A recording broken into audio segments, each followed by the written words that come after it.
तो अगली वीडियो में आपने देखा था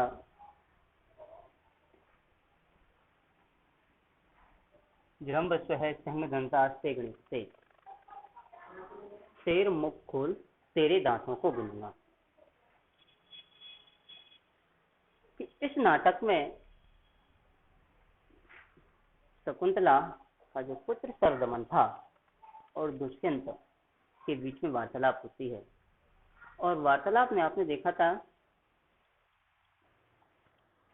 कि तपोवन में वन में तपस्वी और दुष्यंत और सरदमन के बीच में वार्तालाप होती है। जो आपने पढ़ा था उससे आगे हम बता रहे हैं, लेकिन मैं आपसे फिर एक बार कहूंगा कि आप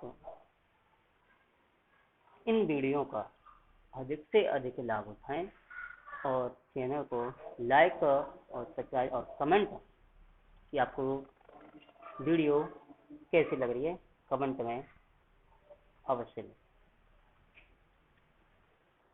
तो प्रथम स्त्री मिट्टी के रंग बिरंगे मोर को लेने के लिए जाती है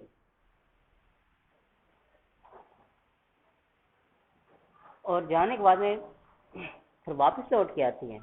इतना पढ़ाया था तो वापस आके वो क्या कहती है, प्रवेश करती है।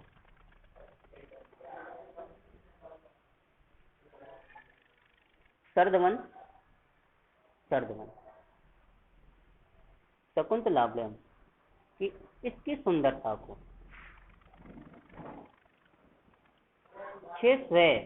देखिए कि हे सरदमन इसकी सुंदरता को देखिए, शकुंतलाभ्रम को देखिए। सुंदरता को हम शकुंतलाभ्रम कहते हैं कि जैसे ही उसने शकुंतला बोला था प्रवेश करके, तो बालक क्या कहता है, से दृष्टि क्षेपम अपनी दृष्टि को चारों ओर फैलाते हुए, अपनी नजर को चारों ओर फैलाते हुए, पुत्र व मम माता, पुत्र कहाँ है, मम मेरी, माता। जब तपस्वी ने प्रवेश हो किया था कि इसकी शकुंतलाभ्रम को देखिए, उसने ये नहीं कहा था कि इसकी सुंदरता को देखिए, उसने कहा शकुंतलाभ्रम को देखिए। शकुंतला का नाम लिया था। जब शकुंतला का नाम लगे तो उस बच्चे की माता का नाम क्या था, शकुंतला। तो उसने चारों ओर देखा कि मेरी माता कहाँ है। तो दोनों एक साथ, जो दोनों स्त्रियां थी वो दोनों एक साथ क्या बोले, लेकिन नाम सादृश्य वंचित हो मातृवत्सल्य। नाम कहते हैं, नाम के सादृश्य कहते हैं समानता के कारण, नाम की समानता के कारण यह बच्चा ठगा गया है। नाम की समानता के कारण, किसके समानता के कारण, मोर के और उसकी माता, दोनों के नाम के समानता के कारण यह बालक ठगा गया है। द्वितीय स्त्री क्या बोली, वस हे पुत्र, अस्य मृतिका मयूर, अस्य कहते इस, मृतिका मयूर मिट्टी के मोर के, रम्यत्वम पश्यते, रम्यत्वम कहते हैं सुंदरता को, त्वम कहते हैं तुम, पश्यति कहते हैं देखो, कि हे पुत्र तुम इस मिट्टी के मोर की सुंदरता को देखो। वही तो असी देखिए, आप इस मिट्टी के मोर की सुंदरता को देखकर या बार बार देखो, देख के कहिए, सुंदरता को देखो और कहिए, बताइए। राजा क्या बोला, आत्मगतम, मन ही मन में, किम वाह, किम कहते हैं क्या, वाह कहते हैं अथवा, शकुंतलेवत्स्य, शकुंतलेवत्स्य कहते हैं शकुंतला, अस्य कहते हैं इस या इसकी मातृाख्या माता है। राजा मन ही मन सोचता है, क्या शकुंतला इस बच्चे की माता का नाम है। संति कहते हैं पुनरम नाम देह साधुनी, दोबारा नाम देह कहते हैं नाम सादृश्य कहते हैं समानता का, दोबारा इसकी माता की समानता के बारे।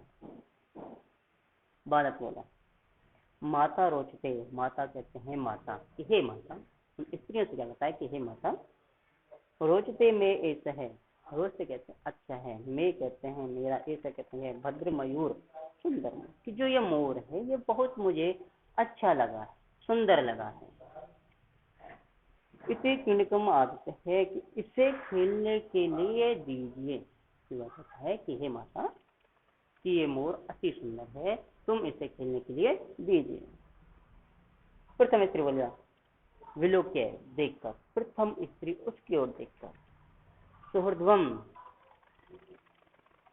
विचार कर, उपहास कर, अहो अरे देखकर कुछ विचार करते हुए आश्चर्य के साथ, अहो अरे रक्षा करने से अत्य रक्षा कवच मणिवंदे ने दृश्यते, मणिवंदे या मणिवंद नहीं दिखाई दे रहा है, कि वह देखकर आश्चर्य के साथ कहती है कि जो रक्षा कवच मणिवंद था, जो इसके बाजू में बंधा हुआ था, वह दिखाई नहीं दे रहा है। राजा अलम वेगेन, अलम कहते हैं अलम वेगेन जल्दी से, मैं विद्मस्य है सिंह जनता है परिभ्रम, कि विद्मस्य है कि इसका सिंह तस्क है विदम, शेर के बच्चे के साथ खेलता हुआ परिभ्रष्टम गिर गया है, कि इस बच्चे का जो रक्षा सूत्र था, रक्षा कवच था, जो धागा था, जो तावीज था, वह शेर के बच्चे के साथ खेलता हुआ गिर गया है। इति आदम इच्छति, उसे उठाना चाहता है। राजा के मन डर पड़ गया, उसने कहा कि वह शेर के बच्चे के साथ खेलता हुआ गिर गया है और वैसे उठाने के लिए सोचता है या उठाता है।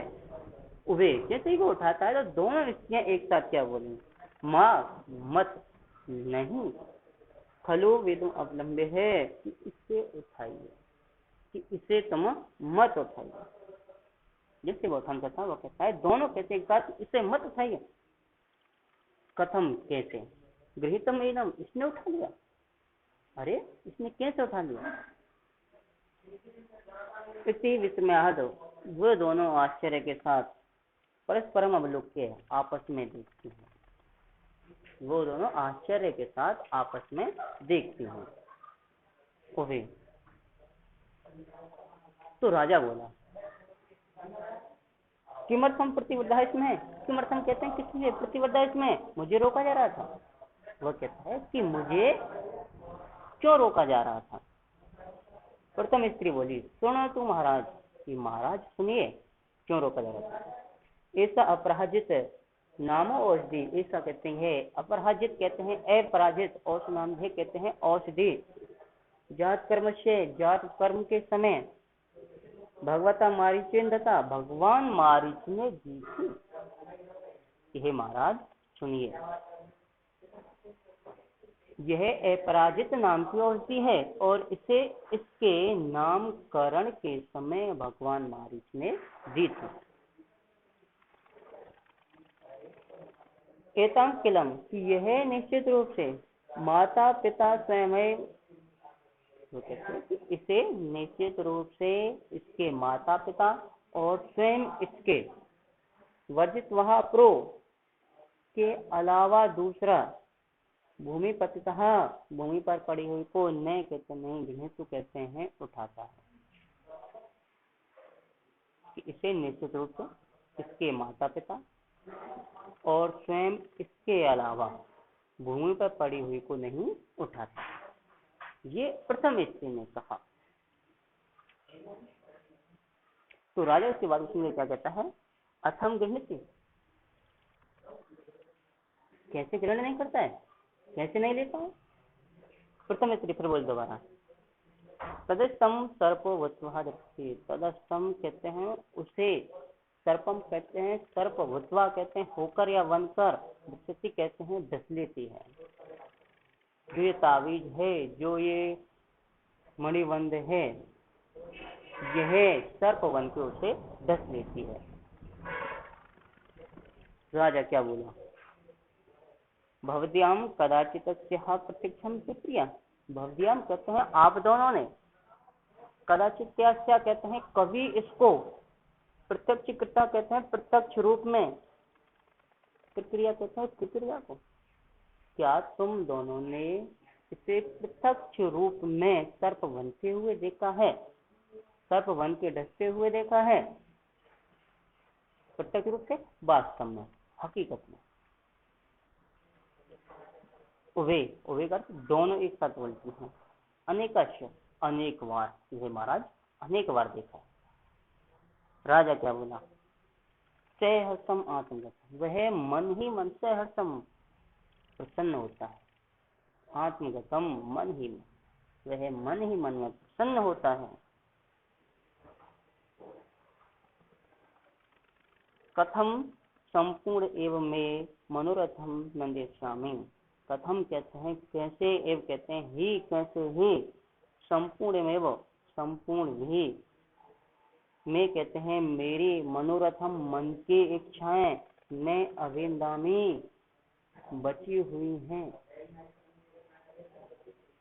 कैसे संपूर्ण मेरी मन की इच्छाएं बची हुई नहीं हैं, अर्थात संपन्न हो गई हैं, मिट गई हैं। तो आगे बालक क्या कहता है? मुंच मां, जो सोचता है, तो आगे इसी बालक का परिवर्तित है, बालक को अपनी ओर लाते हुए गले लगाता है। वह सोचता है कि जो मेरी मन की इच्छाएं थी कि यह बालक कौन है, इसका माता कौन है, किसका पुत्र है, कि जो मेरी मन की इच्छाएं थी वह सभी समाप्त हो गई। तो उस बच्चे को अपनी ओर लाते हुए गले लगाता है। तो बालक क्या कहता है? जैसे वो गले लगा रहा, बालक क्या कहता है? मुंच माम, मुंच छोड़ दो, माम मुझे, मुझे छोड़ दो। सहेव मातरम अभिलक्ष्यमी, वो कहता है यावत मातु, यावत कहते हैं जब तक, मातु कहते हैं माता, प्रकाशम कहते हैं पास में, गमश्यामी जाऊंगा, कि मुझे छोड़ दो, मैं माता के पास में जाऊंगा। तो राजा की बात सुन कर पुत्र के, हे पुत्र, मया मुझे, सहेव साथ ही, मात्र अभिलक्ष्य से गले लगाएगा, कि हे पुत्र मुझे माता के साथ गले लगाएगा। बालक, मम खलु तातो दुष्यंत, मम मेरा, खलु निश्चित रूप से, तातो तात पिता, दुष्यंत दुष्यंत है, मैं नहीं, तुम, मेरा पिता निश्चित रूप से दुष्यंत है, तुम नहीं। राजा क्या बोला? सहज स्मितम, आश्चर्य के साथ मुस्कुराते हुए, ऐसा विवाद एवं, यह विवाद जो झगड़ा था, लड़ाई थी, एक दूसरे के प्रति जो वार्तालाप थी, एवं कहते हैं प्रत्यय थी, पृथक रूप कर देती है, अलग कर देती है, परेशानी थी जो सोच से उसको अलग कर देती है, समाप्त हो जाती है। उन दोनों की जो वार्तालाप थी विवाद के साथ समाप्त हो जाती है। तो ये आपका पाठ जन्मस्व है सिंह की, शेर मुख को खोल, गणता से गणित तुम्हारे दांतों को गिनूंगा, पाठ संपन्न हुआ। तो शायद मैं यही आशा करता हूँ कि आपको पाठ ये समझ में आया होगा। तो इसी कारण आप कमेंट में जरूर बताएं कि आपको वीडियो कैसी लगी। तो इस पाठ का एक बार फिर संपूर्ण पाठ का हिंदी सारांश बताने जा रहा हूँ, उसको सुन। ये पाठ अर्धवार्षिक वार्षिक परीक्षाओं में संस्कृत व्याख्या के लिए एक बार अगर आप आते हैं, संस्कृत व्याख्या करनी होती है, हर साल आता है, निश्चित आता है, ये नहीं कि भाई ये पहले अगर अब नहीं आएगा, अब भी आएगा। तो इस पाठ को बड़े ध्यान से एक बार फिर इसकी हिंदी सुनें। ये एक कथा है, कहानी है, नाटक, कहानी नाटक के रूप में दी गई है कि जो नाटक मंच पर होता है वही उसी प्रकार आप इसको देखना है कि इसमें पात्र कौन कौन से थे। पात्र इसमें दो तपस्वियां थी, एक बालक था, एक दुष्यंत था जो राजा था। सिर्फ इसमें 4 पात्र हैं। तो इसकी कहानी मैंने आपको बता दी, लेकिन एक बार फिर इस पाठ का पूरे का सारांश हिंदी में आपको बताने जा रहा हूँ।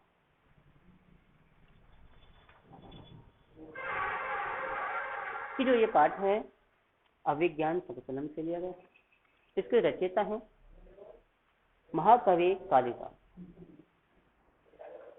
ये इस केवल अभिज्ञान शकुंतलम में नहीं, ये संस्कृत साहित्य में भी सबसे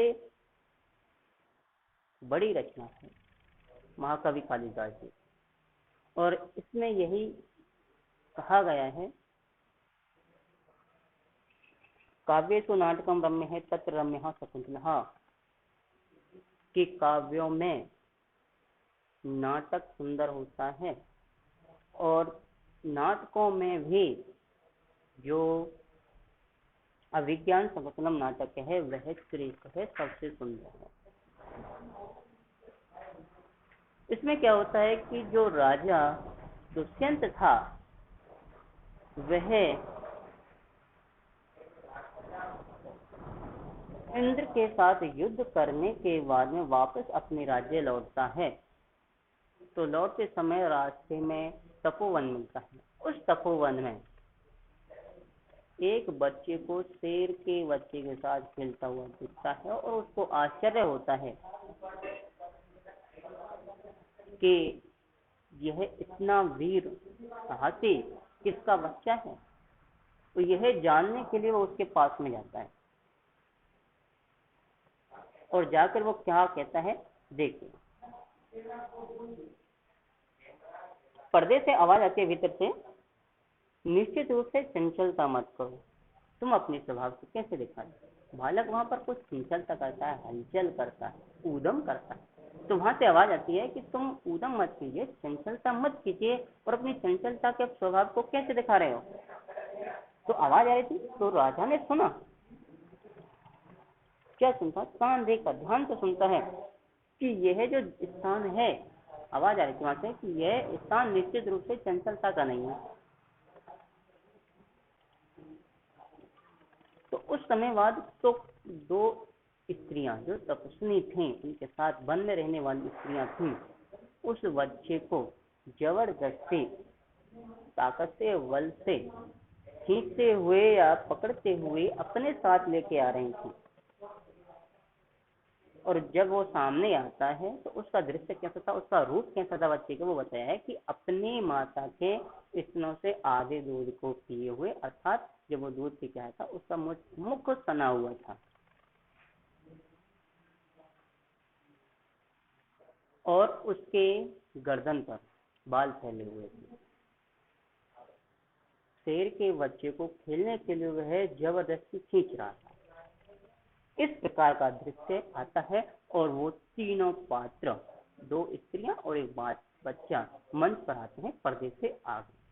पर्दे से आगे जैसे ही आते हैं तो बच्चा आते ही क्या कहता है कि शेर मुख खोलो, मैं तेरे दांतों को गिनूंगा। इतनी बात सुनकर प्रथम स्त्री उससे क्या कहती है कि तुम इन प्राणियों को, जंगली जो प्राणी हैं, इनको हमारी तरह क्यों सता रहे हो, हमारी तरह क्यों सता रहे हो। कि वो कहती है कि आगे कि ऋषि ने तुम्हारा नाम सर्वदमन उचित ही रखा है। तो बालक उसके बाद में बालक तो वो कहती है, तो उसकी बात को सुनकर दूसरी स्त्री फिर क्या कह रही है उससे कि हे बच्चे, कि हे पुत्र, इस बच्चे को छोड़ दो, नहीं तो शेरनी तुमको खा जाएगी। तो उसकी बात को सुनकर बालक क्या बोला, ओहो, कुछ मुस्कुराती उसने कहा कि अहो, मैं तो बहुत डर गया हूँ, घबरा गया हूँ। और ऐसा कहकर वो निचले होठ को दिखाता है, उनको चेकाता है। फिर प्रथम स्त्री क्या बोली कि हे पुत्र, इस शेर के बच्चे को छोड़ दो, मैं तुम्हें खेलने के लिए दूसरा खिलौना देती हूँ। उसकी बात को सुनकर बालक हाथ फैलाता है और कहता है, कहाँ है, दीजिए।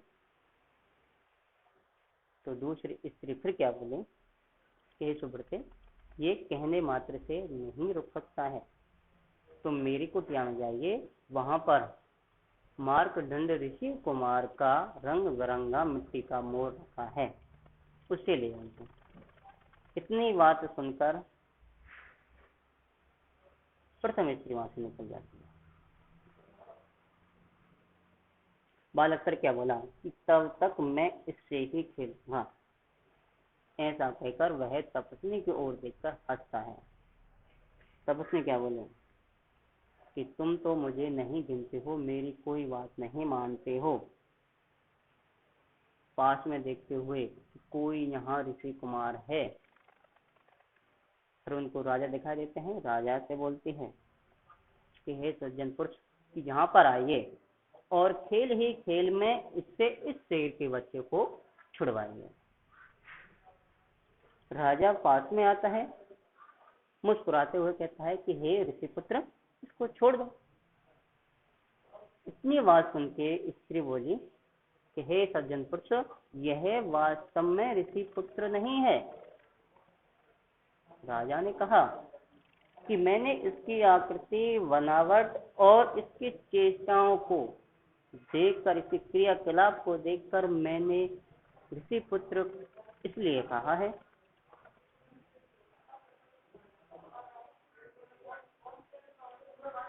राजा दोबारा क्या कहता है, उस बालक को अपने पास बुलाकर लाड़ प्यार दिखाता हुआ और पुकारता हुआ, अगर यह वास्तव में ऋषिपुत्र नहीं है तो इसका वंश कौन सा है?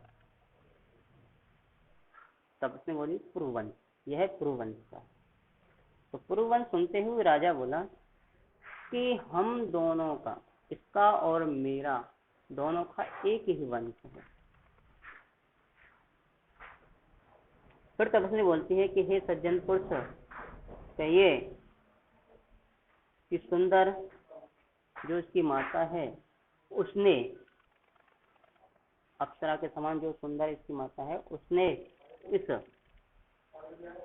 देवगुरु के तपोवन में जन्म दिया है। राजा बोला, खेद है, यह दूसरे आश्चर्य की बात है। फिर प्रकट रूप में क्या कहते, यह तो, या यह जो बच्चा है, या इस बच्चे की जो माता है, किस राजा की पत्नी? तपस्वी बोलते उसकी बात को सुनकर कि अपनी धर्म पत्नी को त्यागने वाले राजा का नाम कौन लेना चाहेगा या सोचेगा? राजा बोला अपने मन में विचार करते हुए कि यह कहानी तो मेरे ऊपर लक्षित कर रही है, इशारा कर रही है, और वह कहता है कि अगर मैं इस बच्चे से इसकी माता का नाम पूछता हूं तो दूसरे की पत्नी के बारे में पूछना अनुचित होता है, उचित नहीं होता है, अच्छा व्यवहार नहीं होता है। इतने ही देर में जो प्रथम स्त्री मिट्टी के मोर को लेने गई थी, वह उसको लेकर प्रवेश करती है और प्रवेश करके क्या कहती है कि सर्वदमन, हे सर्वदमन, शकुंतलाम देखिए, कि हे सर्वदमन, इस शकुंतलाम को देखिए। जो शकुंतलाम सुने तो बच्चे ने चारों ओर अपनी नजर को फैलाकर देखा और कहा कि कहाँ है मेरी माता? उस स्त्री ने शकुंतलाम बोला था मोर की सुंदरता को, लेकिन उसने कहा कि मेरी माता कहाँ है? फिर दोनों स्त्रियां क्या बोलती हैं कि एक नाम के होने कारण, समानता होने के कारण यह कैसे ठगा गया है। द्वितीय स्त्री बोले कि हे पुत्र, हम तो इस मोर की सुंदरता के बारे में कह रहे थे कि इसको देखिए और कहिए। राजा बोला अपने मन में विचार करते हुए क्या इसकी माता का नाम शकुंतला है? क्या इसकी माता का नाम शकुंतला है? बालक बोला कि हे माता, मोर की सुंदरता अधिक है, या यह मोर अधिक सुंदर है, इसे खेलने के लिए दीजिए।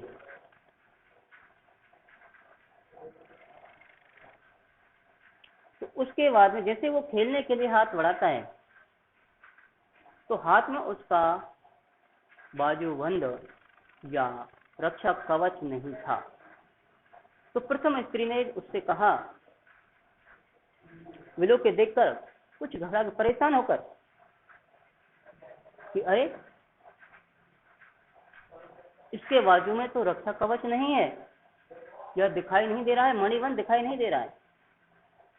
तो राजा बोला, जल्दी से, जैसे रक्षा कवच पड़ा था उसको दिखाई दिया, उसने कहा वेग से, जल्दी से, कि इसका जो रक्षा कवच था शेर के बच्चे के साथ खेलते हुए गिर गया है, उसे उठाना चाहता है। जैसे उसे रक्षा कवच दिखा, उसका धागा दिखा, उसको दिखाई दिया, उसने कहा कि वो पड़ा शेर के बच्चे के साथ चलते हुए गिर पड़ा था और उसे उठाने के लिए सोचता है। तो जैसे वो उठाने के लिए सोचता है तो दोनों एक साथ बोलते हैं कि इससे मत उठाइए। दोनों स्त्रियां थी, उन्होंने कहा कि इससे मत उठाइए। तो आग क्या कहती है कि अरे इसने तो उठा लिया, अरे इसने तो उठा लिया। और आश्चर्य से वो आपस में देखती हैं, राजा ने वो उठा लिया था, तो वो कहती हैं कि इससे वो, अरे इसने तो उठा लिया। और आश्चर्य से देखती हैं आपस में। राजा क्या कहता है, मुझे किस लिए रोका जा रहा था? वो कहता है कि मुझे किस लिए रोका जा रहा था, क्यों रोक रहे हैं तुम? प्रथम सुनिए महाराज, यह अपराजित औषधि नाम का मणिबंध है। अपराजित औषधि से बना हुआ है, ये धागा इसका है, जो ताबीज है। इसके जाति कर्म के समय भगवान मारीच ने दी थी। इसके जात कर्म के समय जो नामकरण होता, जो जात कर्म होता, उसके समय भगवान मारीच ने इसको दिया था। और इसकी एक खास खूबी है, इसमें गुण है कि इस ताबीज को इसके माता पिता और स्वयं इसके अलावा भूमि से पड़ी हुई को कोई नहीं उठा सकता है। राजा बोले, क्यों नहीं उठा सकता है भाई, क्या है ऐसा इसमें? आगे क्या कहती है वो प्रथम स्त्री, जो इसे उठाता है ना, उससे ये सर्प बन के डस लेता है।